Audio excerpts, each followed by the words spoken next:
This video is proudly sponsored by Gamersgate. Download games anytime, anywhere. Visit Gamersgate.com.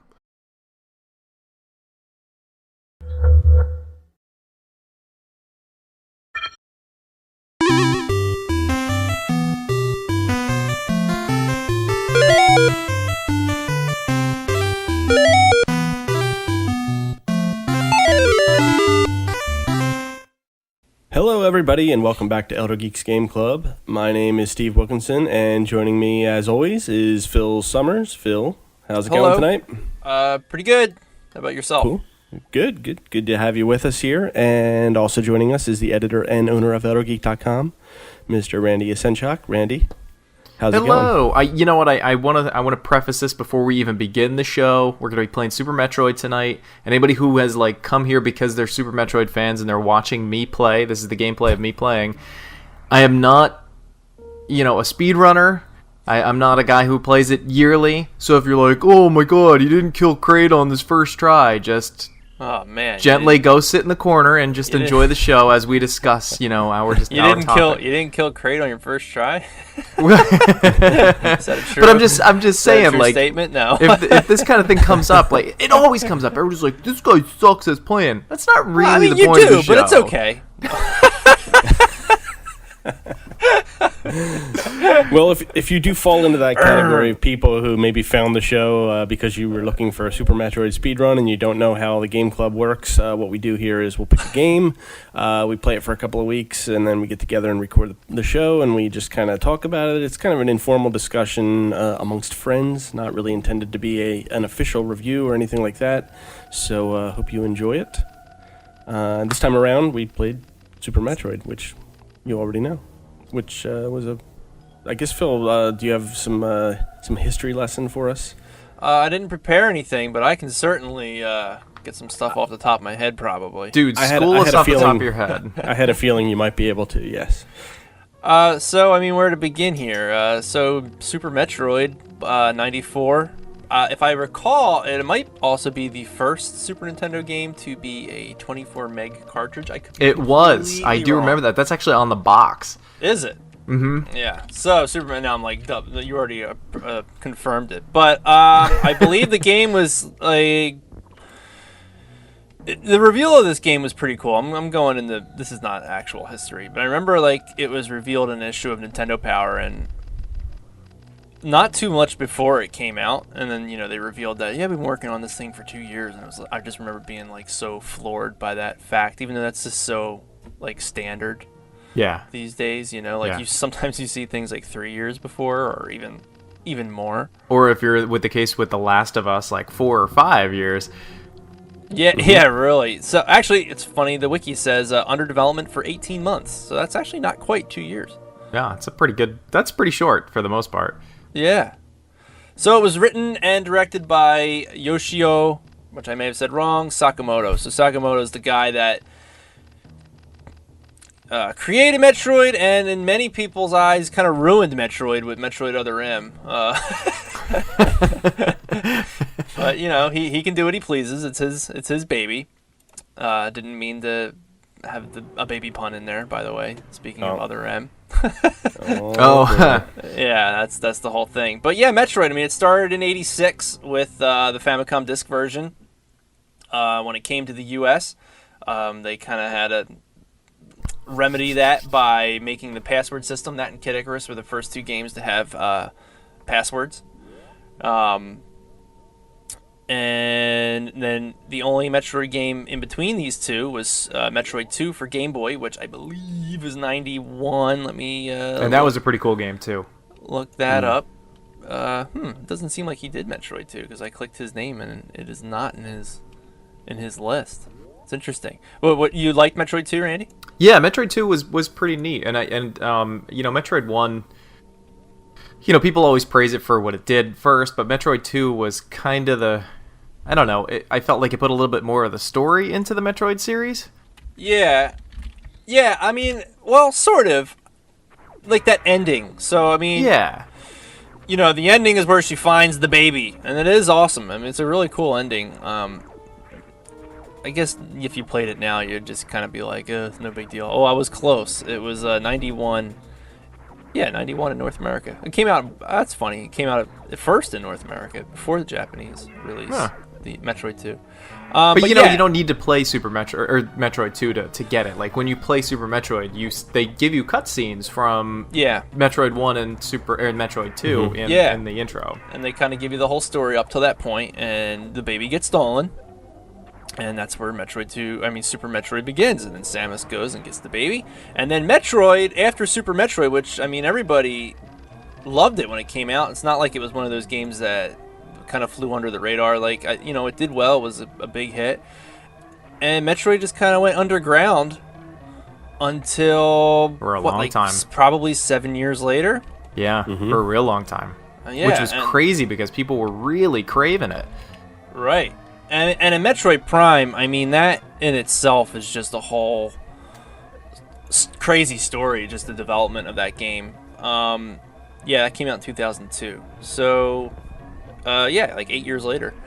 That's just a whole crazy story in itself, Metroid Prime, because those guys, Retro, when they started, they were working on like 3 GameCube games, and they're apparently all shit. One of them was Metroid, and the story has it in a nutshell is that Nintendo kind of went in there. People say Miyamoto himself went in there and just kind of looked at these 3 games and were like, these are all shit. There was like a football game. There was one called, I think, Raven Blade, which was just like a hack and slash thing.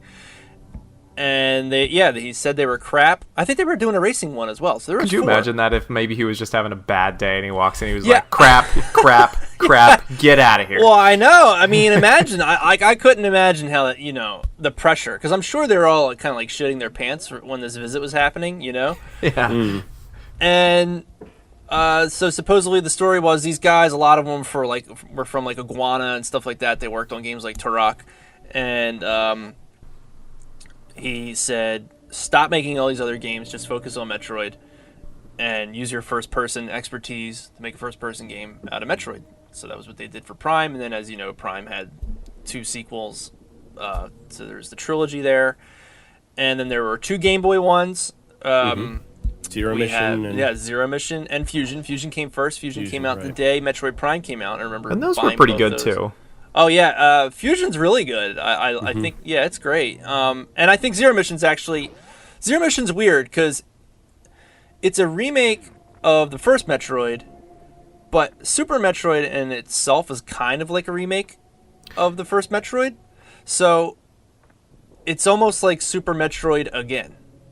But it's still great. It's like still a really well made game. Yeah. But it's just kind of a weird. It's almost kind of like. It's almost slightly redundant.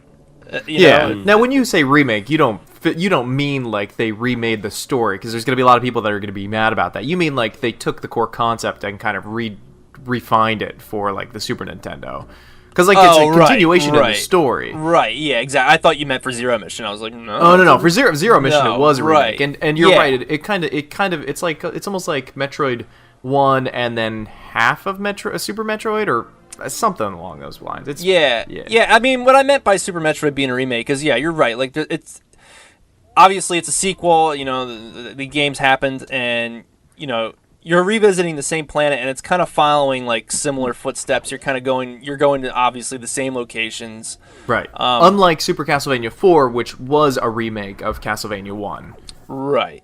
Yes. This confusing remake talk. That stupid Super Nintendo generation in there. I think I need to go lie down. So Zero Mission and Fusion were real cool. Zero Mission, the game that made the I feel like I've said this before, man. In a game club, I am having major deja vu here. Zero Mission is where the Zero Suit Samus came from. Yeah. And which now if you just Google Samus, Zero Suit Samus, that's what it on. is. Yeah, it's like a weird thing, Zero Suit Samus. Like I don't really like it. I don't like that she's got like 2 outfits. Like here's my Zero Suit, and it's called the Zero Suit because it came from the game called Zero Mission, I guess. I don't know. It's kind of stupid.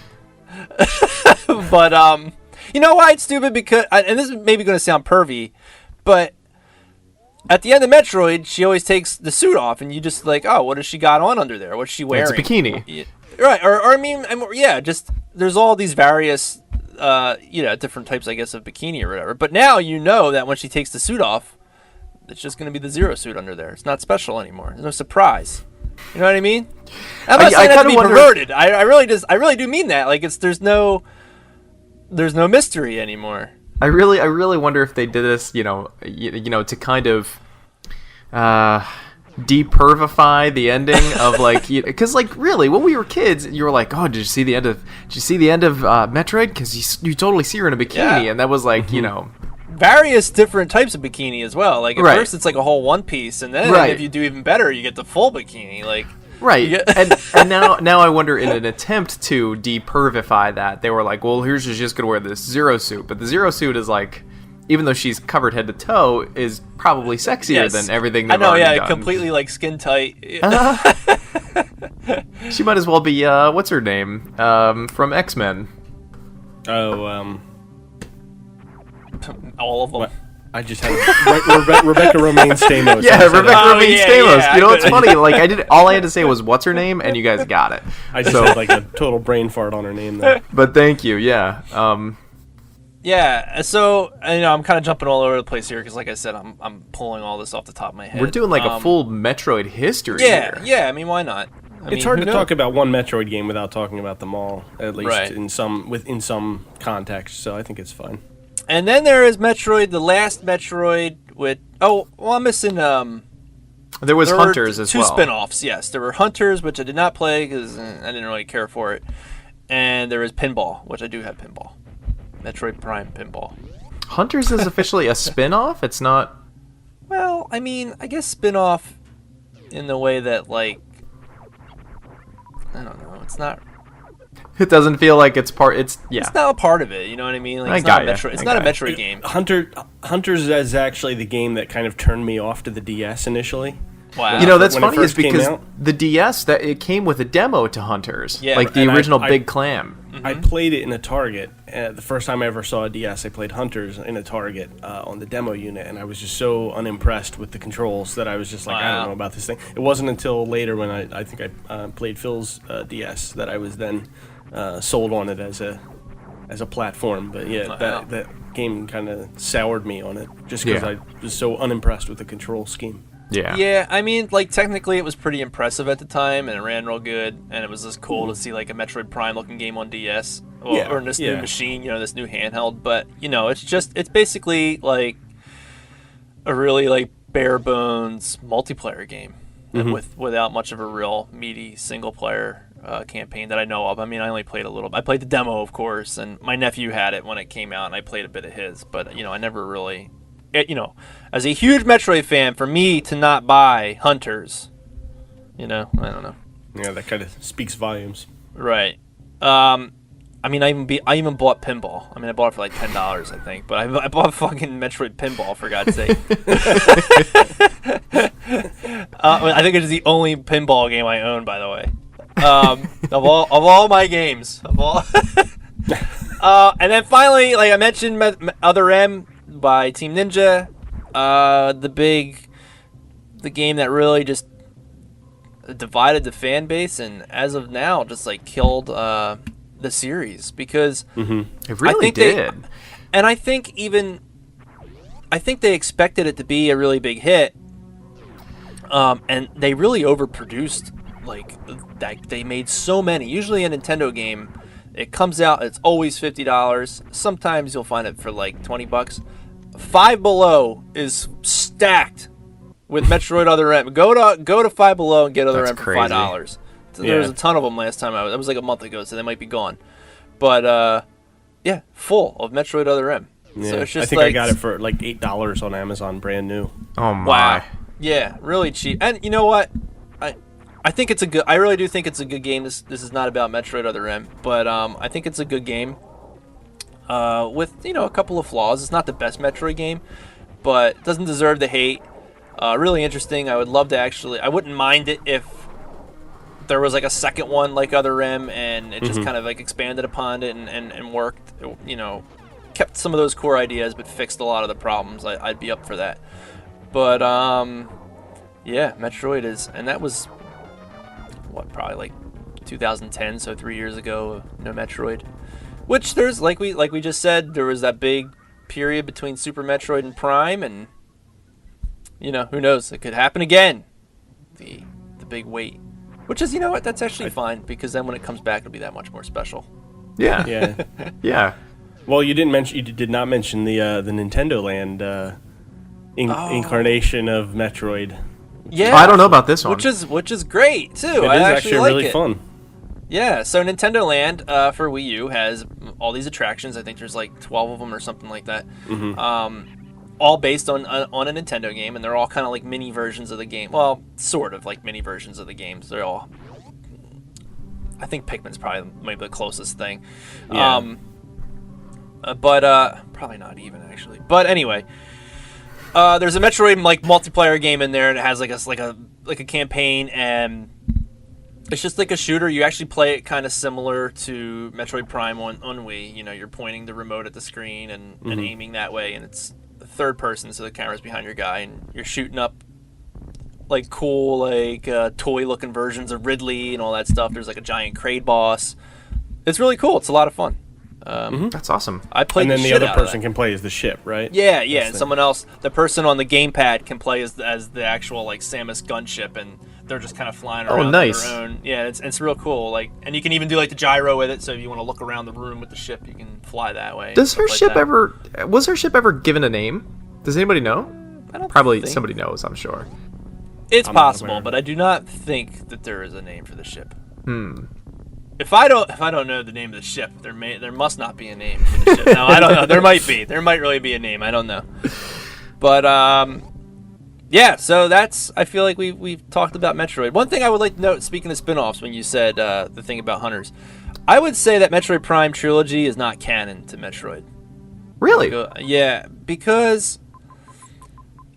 See, it's funny. There's going to be a ton of people out there that will not have played the older ones. That their experience with Metroid is going to be the Metroid Prime series. Yeah, it's weird, but like, and I always kind of suspected that it was never considered canon by the original creator of Metroid. Like, I just kind of felt like they let Retro Studios do these Metroid games, but they didn't really let them move the story forward. I think if I recall, it takes place after the first Metroid. All these three games. Yeah. Yeah. So it never moves the story forward. It never does. You know what I mean? Like, Metroid 1, 2, 3, Fusion, and even Zero Mission and Other M, they are all like linked together. You know what I mean? Those are all the major games. But like Prime just kind of is its own thing. And in 3, they tried to introduce this idea of these Aurora units. Now I haven't played Prime 3 in a while, so I might be off on my lore here. But the Aurora units were basically mother brains, and that was like the whole concept of mother brain was just that the pirates stalled this unit, and they kind of like retrofitted it to become mother brain, and then in 3 you fight like another mother brain at the end. Like Metroid Prime gets the mother brain, takes control of it, blah blah blah.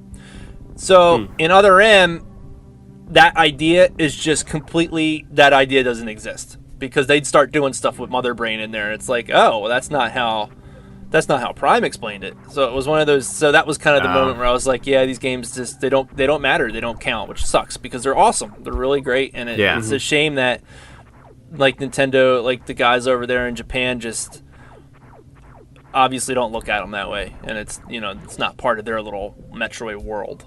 So That's sad. yeah, it is sad. It sucks. So Super Metroid, amazing.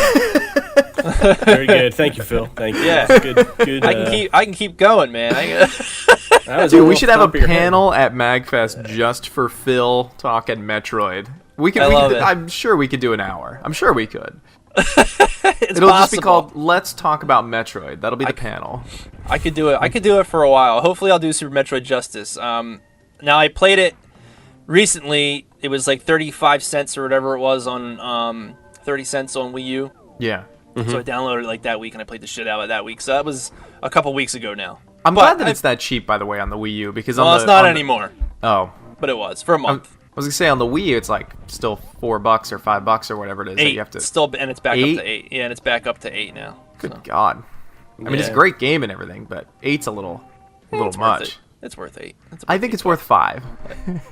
Come on, this is Super Metroid. Look, you will not hear me like argue the merits of this game, but I'm just saying, like, how many times are you going to be re-squeezing the same, money out of the same customers over and over I again? understand. These Like, games are old. I wish I could hold up to my screen like my cartridge and then like them scan it or something, be like, oh yeah, here's a legit owner, play it like crazy, go crazy. Yeah, I agree. I mean, all these Super Nintendo games, like they're literally they're just selling us ROMs, with a little bundled emulator in them. And yeah, it's kind of crazy that they charge $8 for a Super Nintendo game these days. But in the defense of it, I mean the new version of it does support all the Wii U functionality. You can play it on the game. You can play it on the gamepad or the TV. It has had that stuff added to it, so it's not like. It's not like it's just the ROM and they're just throwing it at you. It is actually. There will be people out there, combating that, saying, "Well, I've been doing that with my PSP, emulating it for 10 years now." That's true. Oh yeah, I mean, sure. It's not that big juicy Wii U pad. But I will say, I'm sorry, Steve. What were you gonna say? No, go ahead.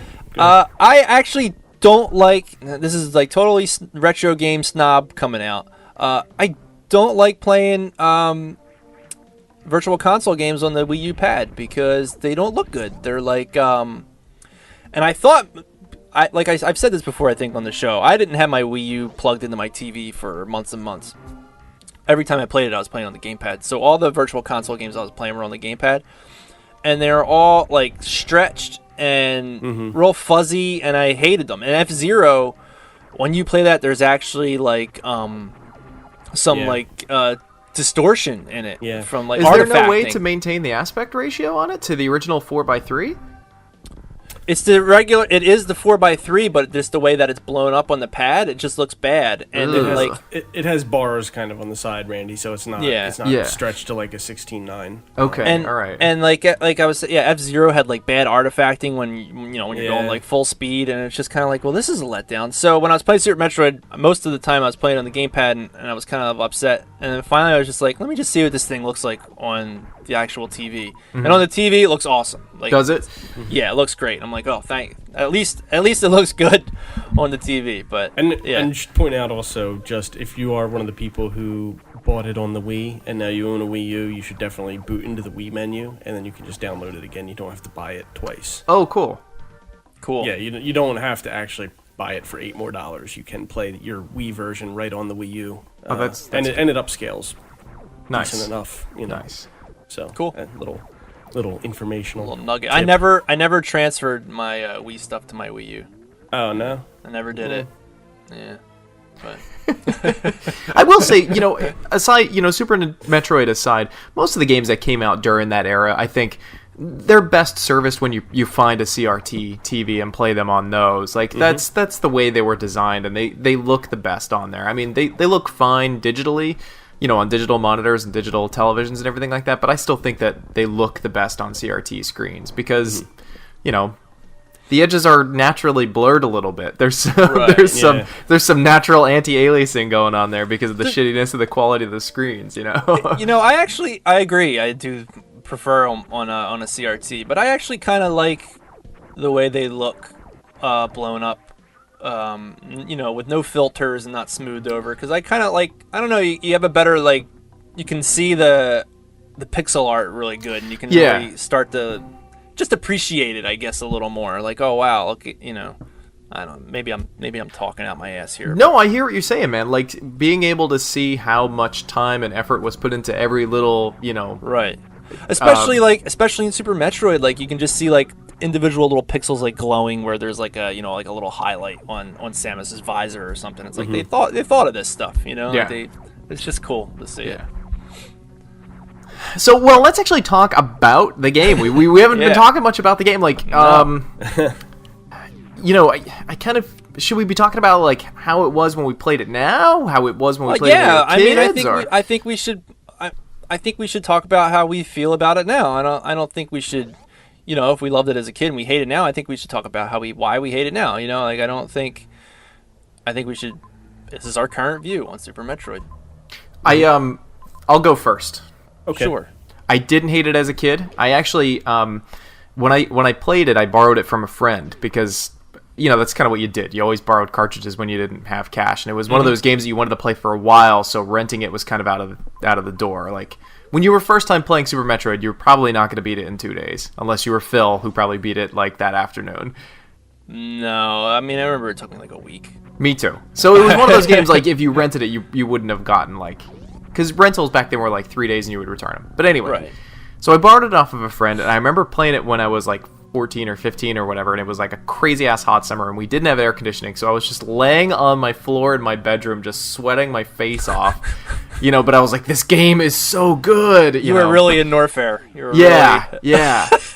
But, I really loved the game then, and I never played the original Metroid, and, Super Metroid was so good that I actually went and found the original Metroid and bought it and played it on my NES. Did you hate that, going from Super Metroid to that? No, it didn't. It was wow. It was pretty jarring going back, like, because that's a pretty big graphical step backwards. Oh, yeah. But it was still really fun, and it was kind of neat to see the differences between the two. But I've always thought, and I still think, that it has probably the best soundtrack of all time. Oh, it's really good. Yeah, It's great. And it's one of those things that I actually found a new appreciation for it, because I recently found some YouTuber around here who they uploaded the entire soundtrack in an uncompressed format, which, when I was a teenager, I was playing the game and I was listening to it through this, crappy mono television, and the sound is what you got. And then growing up, you would listen to the music and stuff online, but you would always hear like super mega compressed versions of it. And so here, when I was like 34, I'm hearing for the very first time the uncompressed version of the music of that. And I was really blown away, like the audio difference between what you're supposed to be hearing versus what you actually end up hearing, kind of thing. Right. So, by the way, pro tip: SNESmusic.org. Like all sorts of every freaking Super Nintendo soundtrack you can think of, and there's special files. I think they're RSN files. Yeah. There's a plug-in there to use it with. I still use Winamp for these plugins for this reason, and you can download like a whole Super Nintendo soundtrack, like Chrono Trigger, and it's like 300K, and it's uncompressed. It's awesome. So please go there and enjoy. It's kind of crazy. Like, there's also something different about. I was really thinking about this a lot today. There was a big difference between the music that we put into games back then versus the music that we put into games now. And I am not saying like the musicians that do their work for video games now are sucky, because that's not it. It's just the role of the musician for the games back then was completely different. Right. I'll try to draw it out a little bit for people who might not understand what I'm talking about. Like, Peter and the Wolf was a musical where there was no singing, but there was a story to it, and you understood it based on like the musical instruments that were being played. So there is, in a sense, like how the story is being told through music. A lot of times they'll even use music in movies and television and stuff like that to kind of fill in backstory for viewers that might not understand what's going on. Like, if you have two people that meet, you'll play romantic music to kind of forward along the fact that, these two are kind of falling in love. Right. And there was a lot of filling in the gaps that the music needed to do for games, back then, because there was no speaking. And even in Super Metroid, there was very, very little text. But the music in Super Metroid is such an integral part of it, it's not even funny. It sets the tone for every single environment that you're in. It sets the tone for the urgency of, like, when you have to escape, it plays really awesome escape music. Not only that, but Super Metroid's music, I have to admit, is probably one of the creepier soundtracks out there as well, because it really nails home that sense of isolation and that you are alone on this planet, and you just gotta do what you can to finish your mission and go home. Brinstar Red, man. Brinstar Red area. Yeah. YouTube that track right now, whoever's watching. So good. But I really don't know what else to say about it. I think it holds up really well. There's so many games that emulate it. I would easily put Super Metroid in my top 5 games of all time, if not top 3. Yeah. And I probably would. I definitely would. I will say this. I think it's kind of funny. This, a lot of people will be like, what's wrong with you? I think it's funny that the term Metroidvania is attached to Super Metroid and Castlevania Symphony of the Night, when Super Metroid is essentially Legend of Zelda: A Link to the Past. Like the formula is essentially the same. You're given this open world, you can go wherever the heck you want, but you're limited to what weapons and equipment that you have, based on the environment that you go to. You can complete Legend of Zelda: Link to the Past completely out of order if you go into the dungeons, get the weapon, and then get back out and then go wherever you want. And the same thing with this. Can you go out of order in A Link to the Past? Oh, I did it all the time. Really? Oh yeah, all the time. If you go in and actually get the special weapon and then leave the dungeon, you can typically access the next area. You can save Zelda before you save all the rest of the princesses, and she'll say, "Thank you for saving me, but there's still other princesses out there that need to be rescued." Really? Yeah. Dude, I played that game so much when I was a kid. But yeah, that's really it. It's a great game. I have nothing else really to say about it. If you haven't played this game and you're watching me play it right now, this is one of those must-play games of not just of like a generation, but of like video game kind. Yeah, Steve, you've been quiet. What's that? You've been quiet. Oh, I'm just listening. Randy had some hit us. really good insights there. I was just enjoying listening. I don't, it's funny. Super Metroid is one of those games that I didn't really play when it was out as a kid. I'm a few years older than you guys, so I always kind of joke that the Super Nintendo kind of was like during my dark period of gaming, where like I kind of it was on my decline, where you have that kind of time period where I just had this few years where I didn't play a lot of games, and it's because I was just doing other stuff. Eschew games try to obtain girls. Yeah. Yeah. But, I still haven't figured that out. No. Well, but I did play it. I just didn't own it. And we had a Super Nintendo in the house, but it was kind of like I played it in those first couple years, and then towards 93, 94 and up is where I kind of didn't play it as much. But friends had it, and I remember sitting and playing Super Metroid at their houses. So I don't really have like a great memory story of playing it, but I know I did play it at times, but I don't have anything particularly profound to say about it from that time period. My main memory is playing the original Metroid over and over again, and it was one of those games where we did rent it, and I just remember sitting and playing it the night we rented it and finishing it, that night, like just. I don't even remember how long because I was much younger, but it was like a marathon session where I just didn't sleep and just sat and played it all the way through. And you had to have your notepad to write down the codes, I was too. gonna say, you must have really been in there, man. Or you just cheated and used the codes in the back of the book, from the rental version that some other kid wrote down for you. Oh yeah, no. I don't think the rental store we went to was that good. I don't even remember getting a book. It's just like the cartridge in like a VHS container. The labels half peeled off, and they have the. That's funny. I forgot they used to come with. At least the video store I went to used to come with the manual when you rent it. Yeah, a lot of times they did. Yeah, but I don't remember that. I didn't cheat, but I know. I just remember my brother and I sitting and playing that game all the way through one night, and it was like a no sleep kind of Friday night.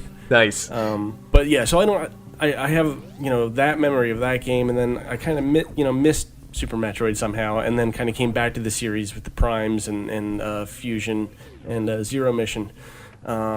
So it was kind of fun going in and playing this one, having missed out on it, but being aware of what happened. But I think one thing you said, Randy, kind of spoke to me a little bit about how one thing about the Metroid games, and this one especially in particular, but all of them really, is there is this sense of isolation when you play it, and in all of them. It's always like it's just you're just on your own, and you're just, it's not, I can't think of any time where Samus is ever in a situation where they have like someone helping them out, or, it's just always, you're just thrown into this environment, and you've just got to deal with it, and, yeah, it's one thing that I've always really enjoyed about the series. I think conceptually, I think one of the big things that helps with that isolation feeling is literally the fact that there is always your ship, and you're always thinking to yourself, how far away am I from the ship? Because the ship is the safe point. That is your safe point. There's no enemies around. You can save your game, heal up, and all that kind of crap.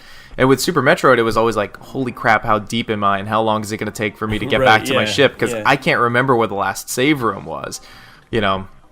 But this game, I mean, Super Metroid, even playing it now, so many years later as an adult, I mean, it's easy to appreciate why it's held in such high regard. I mean, it's a masterpiece game. I mean, everything, the music, like you said, the art direction, the controls, just the world that they've built. And as you go deep into these caverns and find new things, and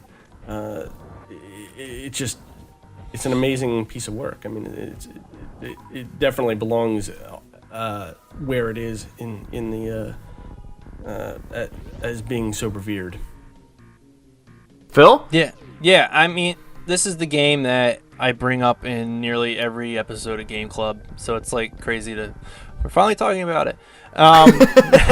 It's finally here. It's finally here. It's happening. For me, I mean, like, this game, the map is just so good. I mean, sorry, I'm like this is getting right here. Reel it in. Of all the Metroids, this is the one that really just, Metroid 1, you can go wherever you want to go. You can kind of complete the game any way you want, and it's really up to you to really figure out this map. And it's like lots of trial and error. And Metroid 2, they take that and they kind of throw that away.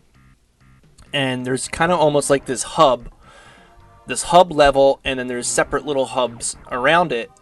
And when you go in there, you finished it, because then there's an earthquake and you can go to the next one. So it kind of has stages, even though it still has that Metroid feel. And then that design of Metroid kind of made its way in the Metroid Fusion and Metroid Other M. Yeah. Mm-hmm. And then Metroid Zero Mission, even though it's kind of like Super Metroid, where there's a bit of freedom, it still kind of points to where to go. Like, you hit a marker, and then this little ball comes out, and it's like, this is maybe where you should be on the map. It kind of gives you like a hint as to where to go. And the Prime games did that too. And the Prime games kind of have to do that, and you can turn it off in them. But those games are just so big that I could never imagine figuring out Prime just on my own, just because, I mean, you're in a 3D space, there's so much more to think about, so it kind of has to guide you along. But Super Metroid doesn't have any of that kind of stuff, and the way the map works and the way it funnels you through organically is just, I mean, it's brilliant. Just the way, I wish I had like concrete examples off the top of my head. Okay, Brinstar Red. You go, there's this huge, this big shaft, and you fall down the shaft. You're not coming up. You're not able, once you're down there, that's it. You're down there. So you're just kind of like, oh, all right, where do I go? So then they give you this portion of Norfair to work with. So you go through the one door in Norfair, you're getting hurt. You're like, okay, maybe I can't be here. I can't be hurt. And you hit another door, and you're kind of not sure what to do, and then you go back up the elevator, you're like, maybe I can climb this shaft. You can't climb up the shaft. So then you go back down into Norfair, you're like, what do I do? And then eventually you get these high jump boots, and it's like, oh, this is cool. Now I can jump really high. So then you go back up the elevator, you're thinking, okay, maybe I can go back up the red shaft. I got these boots. And no, you're not going back up there. So then you walk back, and in that elevator room, you notice that, oh, there's this little spot maybe I can hit. And you bomb it, because now by this point you're also trained to bomb everything. Yeah. You bomb it, and it's like, and there's the super missile icon. You're like, ooh. And then you shoot that, and then you're going off to fight Kraid. So there's all this shit happening, and there's never like a little signpost that's like, this is where you need to go. This is what the high jump boots are, and this is what they're gonna do for you. Like, there's never like games that just hold your hands today. And you're just figuring out this map as you go along. Like, another one in Norfair, the way it trains you to use the speed boots is just amazing. So you're going down this long diagonal like cave, and it's all kind of blocky and chunky, but underneath there's like a flat, like an incline underneath all these big blocks. So you're kind of on the way down, you're kind of just jumping, and just making your way down the path, and then you get these speed boots, and it's just hold run to go. That's what it tells you. It always tells you a little bit about the item.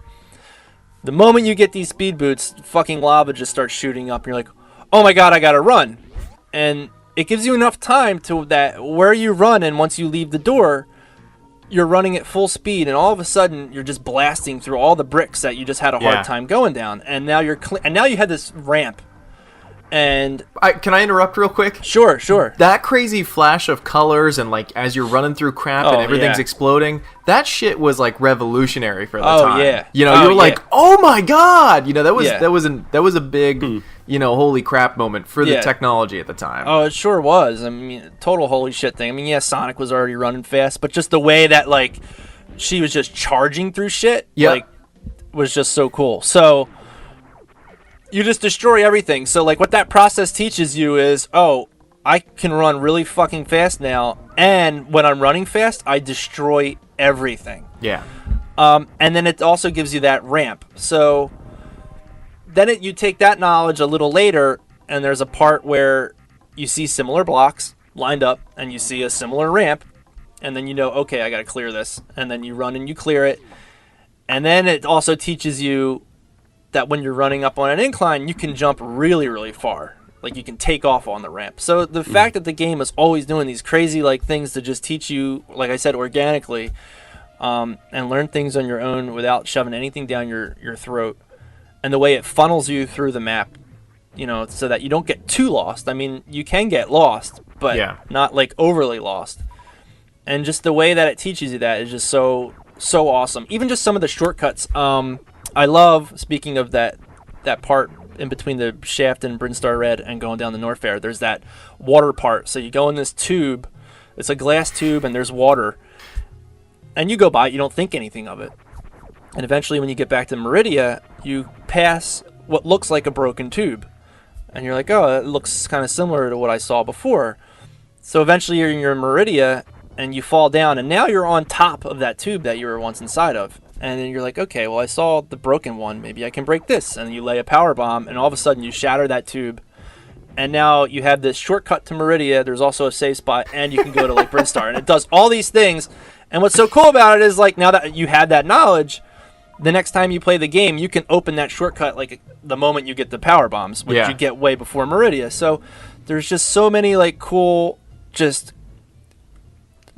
the way the map links. I mean, it's some kind of genius made this thing. Like, I want that map. I want to put it on my wall. It's not, it's not even just the maps too. It's even like the creatures that live inside it. Like, one of my favorite creatures in the game isn't even like an enemy. It's those robots.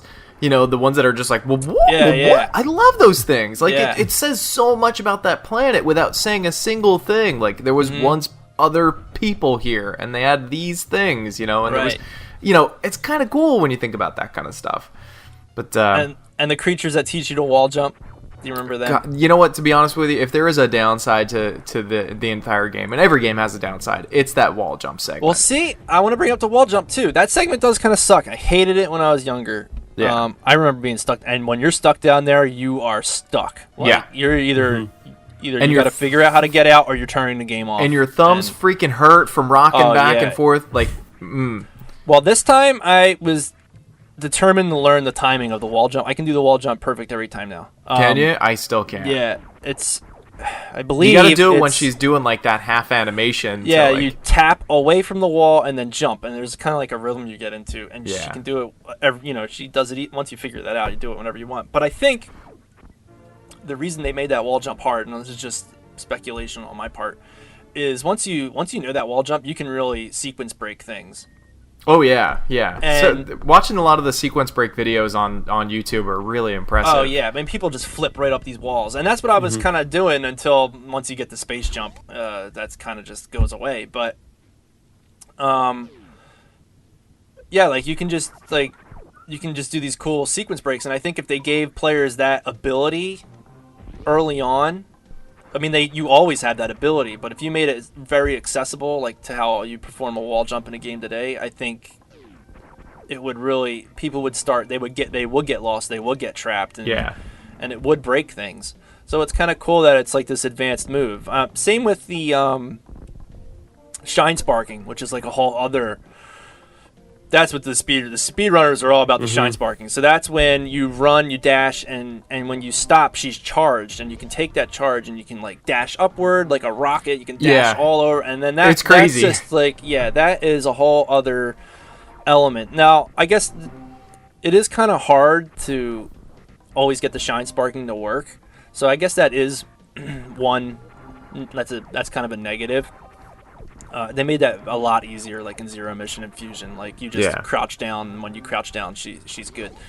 So there are like kind of quirks like that. The control is maybe a little complicated, just the dash button with the jump button and the shoot and all that kind of stuff. Like they really streamline that in Zero Mission and Fusion. I think it feels better in those, but because of that, it's given the game also some longevity. You know, the people figuring these things out and perfecting it has given it, 30 years of right.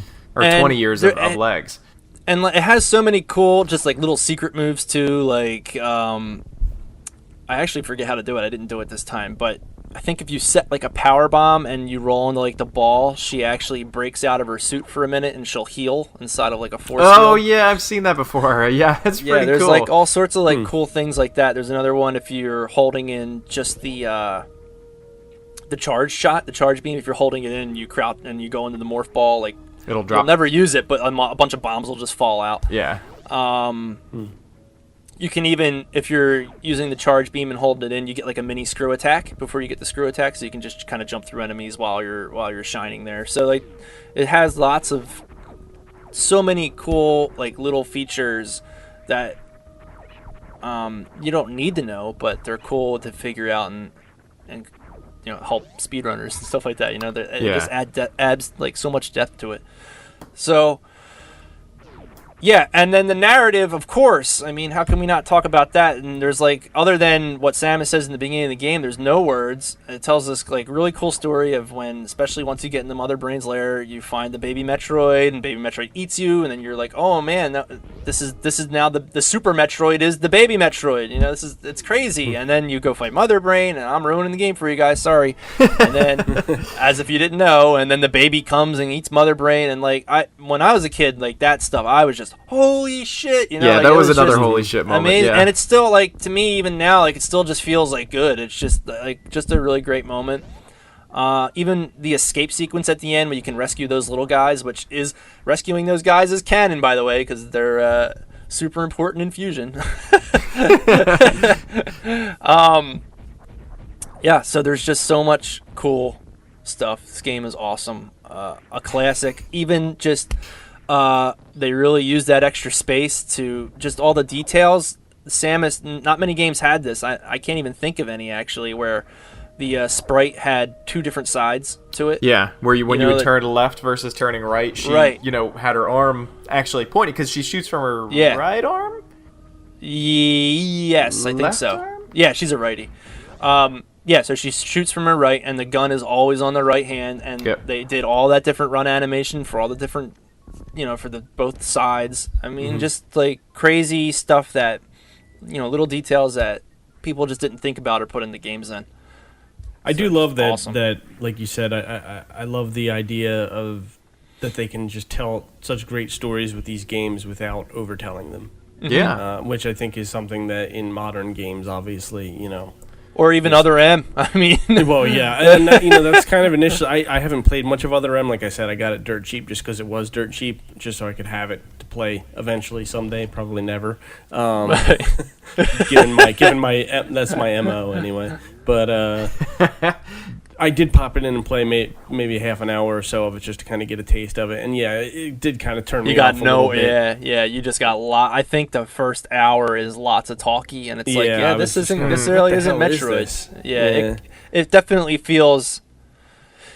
I mean, I can see why Metroid fans don't like it because it definitely feels anti-Metroid because everybody talks about the isolation. That game does not have that. You're always in communication with people. You're kind of hanging out with people sometimes. I mean, you'd still the majority of the game you're running around by yourself. And then there's all these cutscenes, so it's kind of like it's kind of like an anti-Metroid, even though it is a Metroid. Right. But yeah, it's just from games from this era of the Super Nintendo that were so good at telling a story of a huge scale, really, but not having to like be shoving constant cutscenes and communication from some outside, character down your throat the entire time. I think a lot of that was also due to the fact that, those games, while they told a really cool base story, all the fun details you either had to imagine or you were hoping that they were going to kind of come. And that hope for it to come is almost more fun than actually seeing it. Like, I can tell you right now, it was way more fun thinking about what Star Wars Episode 1 was going to be based on the trailers than actually seeing Star Wars Episode 1, Well, I think I made this point in a game club before, but the thing I like about these older games too is that they leave room for a lot of imagination. So yeah, like Final Fantasy VI, you play that game and it's got all the text and all that. You're reading about it, but all the cutscenes, very little thing, like minimal stuff is happening here. You're just seeing little characters move up and down basically, and act stupid.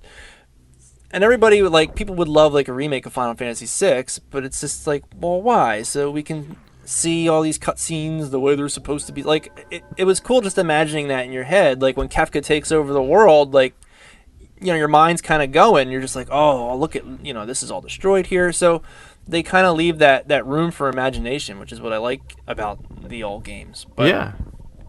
It's the romance storylines weren't overly done, and they're not going to be overdrawn with cheesy dialogue or anything like that. It was very minimal dialogue, and right. Again, a lot of that was filled in with the music.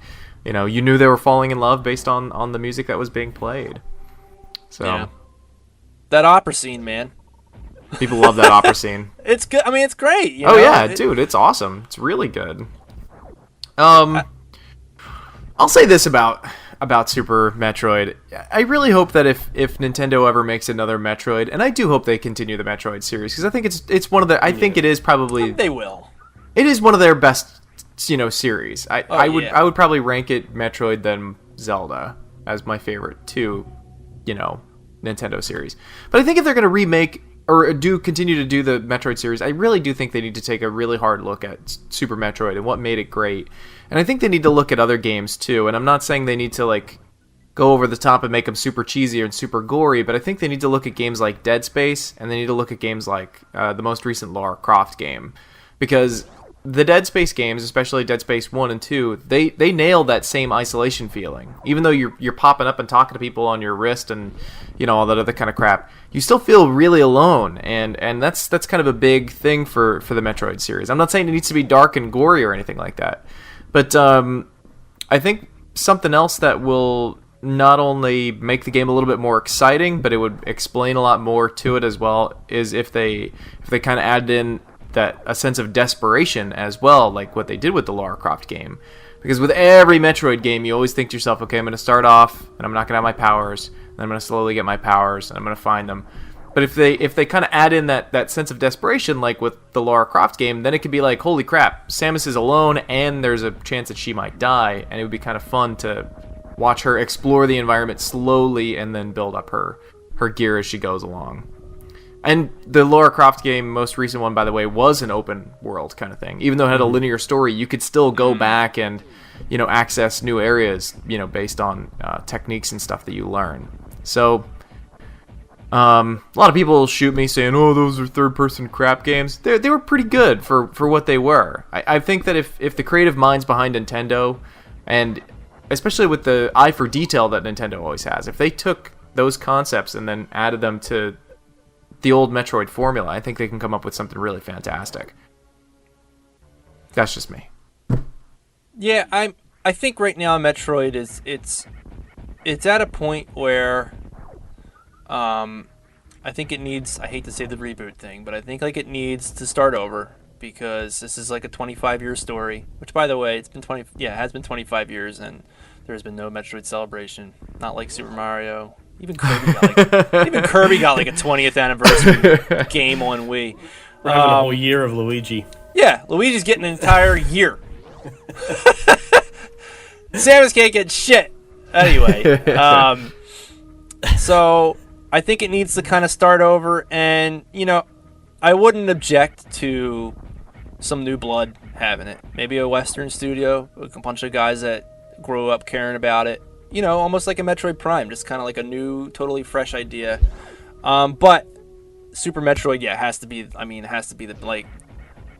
They'll never make it again, but just to have that game where there's this amazing huge map to explore with no hints, like, nothing, this is where you got to be on the map, none of that kind of shit, where it's just real tight experience, like, oh my god, that would be perfect for me. Like, that, to me, that's the most important part of a new Metroid, is just nailing that map and no hand holding and telling a story with as little words as possible. Yeah, I mean, they could even look at the recent Arkham games as well. Those were pretty good Metroidvania games for what they were. Yeah.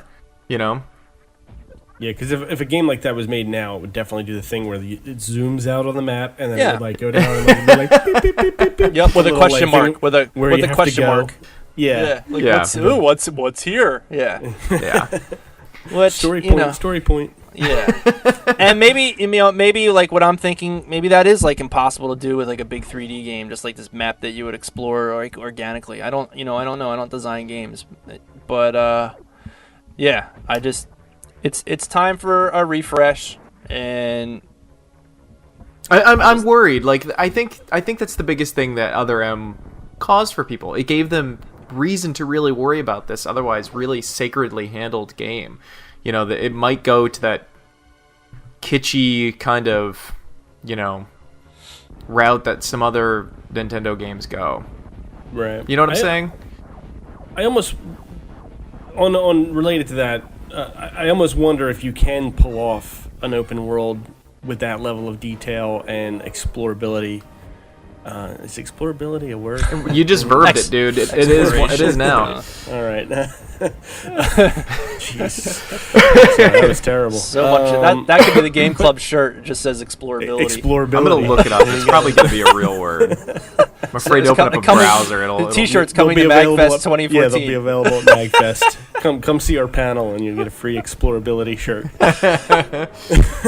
No, but like, if you think about it from like a 16-bit game and the assets that are involved in creating that and having a huge map where you can explore it and there's all this hidden stuff and all these different ways to get around alternate, hidden routes, and then you think about trying to do the same thing in like a large 3D world and the amount of assets and detail and work you would have to put into creating that, I almost wonder if it could be pulled off in this day and age. I mean, really, because... Well, I'm sorry. I was just going to say, it would cost a lot of money and man hours to develop something like that, I would think.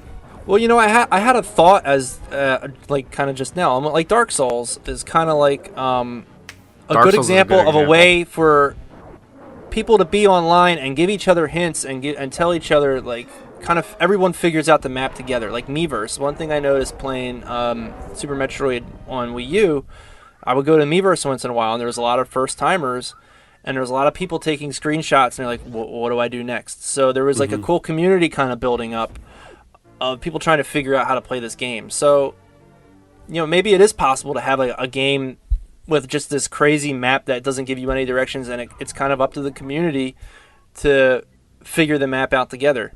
I think that's an awesome idea. A Dark Souls type of scenario, or Demon Souls type scenario, where you would find messages from previous bounty hunters. Yeah, Super Metroid has the bounty hunter that's lying there dead right before Kraid, So that idea of other people exploring these areas already exists. So I think maybe that's cool, man. That's cool. As an aside, I just want to say the Miiverse is pretty awesome in that regard. Yeah. I mean, it's a really cool. I feel like people have kind of ragged on Nintendo for years, and I have too, to some extent, as far as like how they have not really adopted a good like online experience. And I think people just want Nintendo to basically make Xbox Live and put it on the next Nintendo console. That's what people that seems to be the internet consensus, or a lot of the arguments that I hear is they just want it to basically work like Xbox Live. And I don't, obviously Nintendo kind of always does their own thing, and that's just Nintendo. And I think that with the Miiverse, they finally have kind of proven that by trying to do their own thing, that they have actually succeeded and created something that's it's a total alternate idea to what Xbox Live and PSN and Steam as like this friends list online experience is, but at the same time, it's really unique, and it's actually a lot of fun. I mean, the way it's been implemented in games so far has been awesome, like you were saying, and the way that you can interact with other people and share tips, and even now some of the newer games that are coming out that are starting to incorporate it has some pretty funny stuff that like the WarioWare game is doing with the Miiverse. Do you have Wario? The Wario game? I did end up picking it up. Yeah, I got some money okay. I got some money for my birthday, so we picked it up to play it. And, Nice. the Miiverse integration is a lot of fun. It's got this really cool thing where basically people post like just like a phrase. Like I got one. It was like Derpy Mega Man, and you have to draw in like a short period of time, as fast as you can, your interpretation of like what a derpy Mega Man looks like, and then you post it back up to the Miiverse. And so that person that put it up there now is going to see all the drawings people did, just random strangers from around the internet, and so just little weird, quirky experiences like that, I think, are kind of what is going to make that a really cool thing. And it's different. It's not Xbox Live. It's not hopping in and joining a game with your friend with a click of a button, but it's just something different, and it's there, and I'm excited to see how it gets used, especially with games like Super Metroid, older games, being pulled in and being part of that Miiverse. I hope Pikmin has like a cool use of it too, because that's like another game where just it seems like people have all sorts of like their own strategies and that kind of thing. So I don't know, wishful thinking, I guess, but I'm sure it will. I'm sure that game's going to be pretty cool with it. Well, we're hitting the hour mark. We should probably round out our thoughts. I mean, I think we've thoroughly chatted about it, right? Yeah. Mm-hmm. Love it. Yeah. Super Metroid. Freaking go play it, please. Yeah, please. Ignore the Steam sale for a little bit and go play. Only if you've never played it. Only if you've never played it. I can't ignore the Steam sale. What are you talking So about? much cheapness. Honestly, I do think this Super Metroid is literally one of the greatest games ever created, and one of the greatest soundtracks ever made too. And it is because of this game that I think that Nintendo should hold it like sacred ground, and I really do think they can push the Metroid series back into a really good direction again, back into a system moving game once again, and I'm just hopeful for it, Yeah. We talk about it like it's dead. It's not dead. I'm not talking about it like it's dead. I'm talking about it like they are holding They are holding Excalibur, basically. They just got to go use it now. Yeah. I don't know. I mean, yes. Metroid's never been overly popular. I mean, Prime was the most popular one in the series, so it's... I don't know. It's one of those things. I've never really cared about popular. I just care about good, Well, yeah, I know, but I just mean as far as, like you said, like system seller, like... Yeah. I mean, yeah, you're going to sell to the Metroid fans, of course. You make an amazing Metroid game, they're going to come and get a Wii U, or 3DS or whatever, but it's not going to get Joe Schmo. Maybe it would. I don't know. If they make it good enough, they will. I mean, I was really hoping that they were going to announce something like it at E3, but no. Yeah. The only Metroid game that could get Joe Schmo is basically like Halo meets... Yeah, like lots of cinemas like Other M, and lots of QTEs, and lots of hallways with no branching paths, so... Slow-mo boob shots like Bayonetta. Yeah, I don't want that. So I feel like Metroid could never become... Well, I don't know. Like Dark Souls has really taken off, and that's kind of in a similar vein, and maybe it could. I don't know.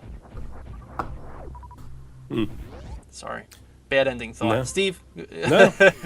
No, I agree with you guys. I mean, yeah, it's definitely a game everyone should play. So you should play it, no matter how you do it. I mean, I would, if you have a Wii U and you probably don't, you could play it on there, which would be good. But you probably have a Wii. If you have a Wii, everyone has a Wii, right? Like, don't they just give them out now? Like, Everybody has a Wii. You move into a new neighborhood and it's like already there on the front step in a plastic bag. Yeah, I mean, you should definitely check it out. And I'm with Randy. $8. I mean, if you're not a huge fan, then maybe that's too much. But there's other ways to play it. So whatever. Go back and play what Animal Crossing. Didn't the GameCube version of Animal Crossing have it in there as you could get it in the arcade machine? Oh, really? Or no, Animal Crossing only had the first Metroid. Oh, okay. That's really cool. I didn't know that. Yeah, the first Animal Crossing had tons of NES games in it. Some that were like on the disc, but you couldn't get, like Legend of Zelda's on there and That's so Punch badass. Out's on there. Yeah, That's You would really get the little- cool. you would get the little machine in your Yep. in your house, and then you could just go Yeah. in and play Nintendo. that was my a- whole upper floor. My whole upper floor was all NES games. I'm afraid of Animal Crossing because I know I would get addicted to it. I know I would. It's good, dude. Then I'm they sure- realized they could. Then they realized they could sell all that stuff, so they stopped including them in the games. Like, what the hell's wrong with us? Yeah, like we just gave So away these- like 16 games for free. Like, all right. So so that I think about does it for this episode of the Game Club. Thank you guys very much for tuning in, and thank you Phil and Randy, and Phil, thank you very much, especially for all that insight at the beginning of the episode. Oh. That was impressive, just going off the cuff like that. I mean, that was something else. I mean, normally for you guys listening, I mean, we usually have like a big a Google Doc that we share between the three of us with all like bullet points and stuff like that, and that's usually how we go through the stuff at the beginning of the show. And yeah, we had none of that tonight. Phil that was just all off the top of his head. That was pretty 100% pure Phil. I can do that with a couple of Yes. series. I can do that with a couple. Awesome. Well, hopefully next time, we'll We're be playing. working on getting the Dust an Elysian Tale episode out. Yeah. It's been long delayed now. We are gonna hopefully be recording that pretty soon. And if not, if that doesn't work out, if that slips, we'll the three of us will talk and we'll get something else together in the interim. But we would like to get that one up soon for you guys. It's hard to coordinate, like, because we're all East Coast, and the guy we're trying to coordinate is on UK time, so it's really tough to sync everybody's schedules. Yeah. Right. The But, one time, yeah. I guess we can say that. Well, we're running late. I was gonna say how we thought we had the times figured out, and he was ready for us at 9 in the morning. At 9 in the morning, I felt and we were so like, bad. No, we meant 9 p.m. Yeah, that was I felt so, he was like, "Oh, 9 will be perfect." I'm like, "Really? 9's gonna be perfect? Sweet, let's do this." And then I saw him online at like 9, he was all ready to go. and I was like, "I am really." And I'm at work eating my Cheerios. I'm like, that. I felt it's so bad. I felt so bad, but it'll be Yeah, a great we'll get- show because We'll get it worked out. yeah, here we're gonna have somebody who worked on the game that'll be playing the game with us. Worked Yeah. on it to an extent. Worked on the music. So yeah. Yes, yeah. So that'll be good when it comes out. So in the meantime, if you're watching us on YouTube and you're not already subscribed to the channel, please go ahead and subscribe to the channel because there's lots of good stuff going up on the channel all the time. Things like video reviews and some of Randy's excellent editorial work.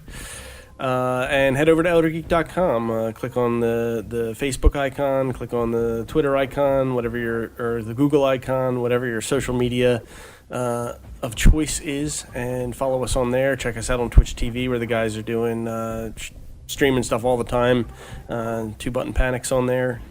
Check them out, and we will be back in a couple weeks. All right, see you. Thank you.